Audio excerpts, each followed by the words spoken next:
जय हिंद दोस्तों। इस वीडियो में हम आपको भीम आर्मी जो चंद्रशेखर की पार्टी है वो उत्तर प्रदेश विधानसभा चुनाव 2027 में कितनी सीटें जीत सकती है उसके बारे में बात बताएंगे। दोस्तों कौन कौन से जिले में दोस्तों अगर चंद्रशेखर आजाद अपनी पार्टी को चुनावी मैदान में उतारते हैं तो कौन कौन से जिले में वो ज्यादा प्रभाव डाल पाएंगे। दोस्तों एक एक बिल्कुल समझ लीजिए कि यह चंद्रशेखर के लिए ओपिनियन है, भीम आर्मी के लिए ओपिनियन है कि अगर उत्तर प्रदेश में इन जिलों में भीम आर्मी अपना प्रत्याशी चुनावी मैदान में उतारती है दोस्तों तो वो कितनी सीटों पर कामयाब हो पाएगी। वैसे हम इस बात को आपको बता दें पहले ही कि चंद्रशेखर उत्तर प्रदेश में 50 सीटों पर चुनाव लड़ने का ऐलान कर चुके हैं। इस पर दोस्तों उनके कार्यकर्ता, उनके समर्थक कह रहे हैं कि नहीं और भी सीटों पर चुनाव लड़ना चाहिए भीम आर्मी चंद्रशेखर को।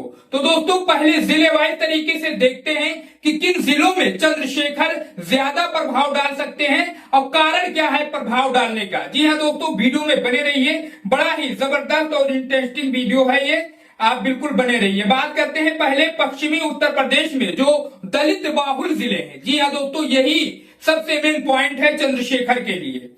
सहारनपुर की बात करते हैं दोस्तों, यहां दलितों की संख्या लगभग 26% से अधिक है। जाटो चमार बिरादरी का खासा प्रभाव है दोस्तों सहारनपुर में। उसके अलावा दोस्तों मेरठ जिले की बात करें, यहां पर दलित आबादी करीब 23% है। राजनीति और शिक्षा में ये सारे लोग सक्रिय हैं। फिलहाल आगे बढ़ते हैं और बात करते हैं मुजफ्फरनगर। दलित समुदाय विशेषकर वाल्मीकि और जाटो यहाँ दोस्तों बड़ी संख्या में है। हर चुनाव में इनका प्रभाव रहता है, यही निर्णायक भूमिका में रहते हैं। उसके अलावा दोस्तों बात करें बिजनौर की, यहाँ भी अनुसूचित जातियों की हिस्सेदारी 23% से भी ज्यादा है दोस्तों। और इन्हीं जिलों को चंद्रशेखर आजाद को चाहे इंडिया अलायंस उन्हें सीट दे या ना दे, लेकिन इन्हीं सीटों पर उन्हें टारगेट करना चाहिए। दोस्तों कोशिश करिए कि ये जानकारी हो सकता है चंद्रशेखर को ना हो, वो बड़े नेता हैं उनको होगी दोस्तों, लेकिन जरूर पहुंचाएं उन तक कि इन जिलों को वो जरूर टारगेट करें विधानसभा चुनाव 2027 में। अब अगले क्षेत्र की बात करते हैं दोस्तों, उत्तर प्रदेश के बुंदेलखंड क्षेत्र में जो दलित बाहुल जिले हैं, जिसमें दोस्तों सबसे पहले नंबर पर झांसी दलित आबादी दोस्तों यहाँ पर 25 से भी अधिक प्रतिशत है। आप इस बात को नोट करिए कि किन जिलों में दलितों की आबादी कितनी प्रतिशत है और इसी पर चंद्रशेखर को टारगेट करना चाहिए, क्योंकि वो मुसलमानों के लिए भी दोस्तों हर जगह सीना तान कर और दिल खोल कर बोलते हैं, किसी से न तो घबराते हैं और न ही डरते हैं, तो मुसलमान भी उनके साथ में जरूर खड़ा होगा। जी हाँ दोस्तों, अब बात करते हैं अगले जिले की जहां पर चंद्रशेखर को टारगेट करना है, जालौन। यहां पर अनुसूचित जाति जनसंख्या लगभग 27% के करीब है दोस्तों जालौन में, और यहीं पर इसी मामले को लेकर चंद्रशेखर को टारगेट करना है। अगले जिले की बात करते हैं दोस्तों ललितपुर। यहां दलितों की संख्या बहुत अधिक है, करीब 29% के करीब है दोस्तों ललितपुर में, यानी जिले की लगभग हर तीसरी आबादी दलित है। वहीं अगले जिले की ओर बढ़ते हैं तो बात करते हैं बांदा और चित्रकूट। दोनों जिले में दोस्तों दलित समुदाय का अनुपात लगभग 25% है। अब दोस्तों जितने भी जिले मैं आपको बता रहा हूं, इनमें हर जिले में कम से कम 4 से 5 विधानसभा की सीटें हैं और इन्हीं सीटों को टारगेट करना चाहिए। जैसे चंद्रशेखर ने लोकसभा में जब उन्हें अलहदा किया गया बगैर बात किए हुए, तो उन्होंने अपने मन से खुद से फैसला करके चुनाव लड़ा और नतीजा आपके सामने है। ऐसे ही चंद्रशेखर को दोस्तों इन मामलों पर जैसे उन्होंने 50 सीटों का ऐलान किया है तो उस पर कायम रहना चाहिए, अपने कार्यकर्ताओं से बात करनी चाहिए, उनकी बात भी माननी चाहिए। अब दोस्तों अगले क्षेत्र की बात करते हैं और बात करते हैं पूर्वांचल के दलित बाहुल जिलों की। पूर्वांचल में जो दलित बाहुल जिले हैं दोस्तों, उसमें सबसे पहले नंबर आता है कुशीनगर। अनुसूचित जाति जनसंख्या लगभग 22 से 23% है कुशीनगर में, यही मेन मुद्दा है दोस्तों। अगले जिले की ओर बढ़ते पूर्वांचल के गोरखपुर, 22% के आसपास यहाँ पे दलित जनसंख्या है।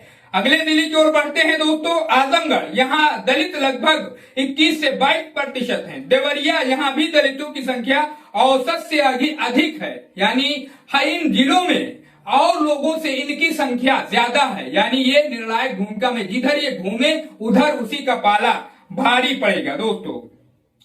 अब हम आपको साफ तौर पर बता दें, सबसे ज्यादा दलित जनसंख्या वाले जिले दोस्तों, इसमें सबसे पहले नंबर पर आता है ललितपुर 29%, जालौन 27%, झांसी 26%, सहारनपुर 26%, उसके अलावा फतेहपुर, हरदोई, सीतापुर 24 से 25%। इन जिलों में जो है दलितों की आबादी है। उसके अलावा दोस्तों मध्य उत्तर प्रदेश में जो दलित बाहुल जिले हैं, कानपुर नगर, यहाँ पर 22% के करीब अनुसूचित जाति जनसंख्या है, दलितों की जनसंख्या है। उसके अलावा दोस्तों बात करते हैं कानपुर देहात, करीब 24% के करीब दलित आबादी है यहाँ पर। फतेहपुर अनुसूचित जाति लगभग 23% है। हरदोई और सीतापुर दोनों जिलों में दलित जनसंख्या दोस्तों 25% के करीब है। और इन्हीं जिलों को दोस्तों टारगेट करना चाहिए। अगरचे इंडिया अलायंस चंद्रशेखर के बातों को मानती है और उनके कहे हुए हिसाब से सीटें देती है तो ठीक है, जाए अलायंस में, लेकिन अगर नहीं देती है तो चंद्रशेखर को दोस्तों इन्हीं सीटों पर टारगेट करना चाहिए। और वो टारगेट अगर करेंगे 27 के विधानसभा चुनाव में तो उसका नतीजा भी चंद्रशेखर और भीम आर्मी को देखने को मिलेगा। वो चौंका देंगे दोस्तों और ऐसा रोल निभाएंगे विधानसभा चुनाव 2027 में, ये मान के चलिए कि वो किंग मेकर की भूमिका में आ सकते हैं 2027 के विधानसभा चुनाव में। अब दोस्तों इस पूरे विश्लेषण पर आपकी क्या राय है? क्या दोस्तों जो 50 सीटें चंद्रशेखर ने कही उन्हीं सीटों पर उन्हें संतुष्ट होना चाहिए, या फिर ये जितने भी जिले बाहुल हैं, दलित बाहुल दोस्तों, मुसलमान जरूर चंद्रशेखर के साथ जाएगा? क्योंकि हमने देखा है, आपने भी देखा है और प्रदेश के मुसलमानों ने भी देखा है, कोई भी मुद्दा होता है चंद्रशेखर वहां पर जरूर जाते हैं और खुलकर बोलते हैं। जो गलत होता है गलत कहते हैं, सही होता है सही कहते हैं। अब दोस्तों कमेंट बॉक्स खुला है, अपनी राय हमें जरूर कमेंट बॉक्स में बताइए। चंद्रशेखर को कितनी सीटों पर चुनाव लड़ना चाहिए, अपनी राय कमेंट बॉक्स में बताइए। चैनल को जरूर सब्सक्राइब करिए, वीडियो को शेयर करिए। मिलते हैं किसी दूसरे खबर के साथ।